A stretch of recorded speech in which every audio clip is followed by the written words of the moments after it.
సుబ్రహ్మణ్యం గారు, doctor prescription లేకుండా వాడొచ్చా దీన్ని? వెజైనల్ ఇన్ఫెక్షన్స్ కి ఇమ్యూనిటీ పెంచుకోవడానికి డాక్టర్ల ప్రిస్క్రిప్షన్ అవసరం లేకుండా వాడుకోవచ్చు మేడం. ఎలా ఆర్డర్ చేసుకోవాలి? దీన్ని ఇప్పుడు మన దాంట్లో వీడియో ఉంది కదా మనకు, దానికి ఫోన్ నంబర్ ఉంటుంది. ఫోన్ చేస్తే కనుక మనం ఏంటి వాళ్ళ ప్రాబ్లమ్స్ అని కంప్లీట్ గా తెలుసుకొని ఆ తర్వాత మనం వాళ్ళకి సజెస్ట్ చేస్తాం. ఫెమిడిలైట్ అనేది కంటిన్యూస్ గా ఇప్పుడు ఒకసారి వాడుకున్నారు, ఇన్ఫెక్షన్స్ తగ్గిపోయినాయి, ఒక 6 months తర్వాత జస్ట్ లైక్ దట్ మళ్ళీ ఒక 1 month వాడుకోవచ్చు. అలా అప్పుడప్పుడు 6 months వన్స్ ఒక 1 month వాడుకుంటూ ఉంటే కనుక మళ్ళీ గ్యాప్ ఇచ్చి మళ్ళీ 6 months మళ్ళీ వాడుకుంటూ ఉండొచ్చు.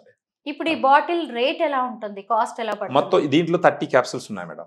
బాటిల్ వచ్చేసి 1460 రూపాయలకి ఇస్తాం మనం. అంటే ఒక టాబ్లెట్ 48 రూపాయలు చిల్లర పడుతుంది.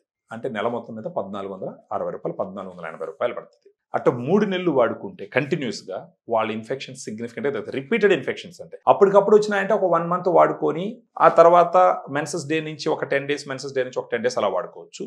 లేదా రిపీటెడ్ గా వచ్చినాయి, క్రానిక్ ఇన్ఫెక్షన్ ఉంది, వాళ్ళు కంటిన్యూస్ గా ఒక 3 to 6 months వాడుకోవచ్చు. దీనికి ఎన్ని రోజులు వాడినా కూడా ఎలాంటి సైడ్ ఎఫెక్ట్స్ ఉండవు madam. That is the beauty, ఎందుకంటే ఇది గుడ్ బ్యాక్టీరియా కాబట్టి. సో ఆ విధంగా దీన్ని వాడుకొని వాళ్ళ వెజనల్ హెల్త్ ని రిస్టోర్ చేసుకొని హ్యాపీగా ఉండొచ్చు అన్నమాట. ఫెమిడిలైట్ గురించి చాలా విషయాలు చెప్పారండి. ఎందుకంటే చాలా మంది బయటకు చెప్పుకోలేని విషయాలు ఇవన్నీ, వెజైనల్ ఇష్యూస్ అనేవి, వాటికి ఒకే ఒక్క పరిష్కారంలా కనిపిస్తుంది నాకైతే ఫెమిడిలైట్. Thank you so much Subrahmanyam garu. Thank you.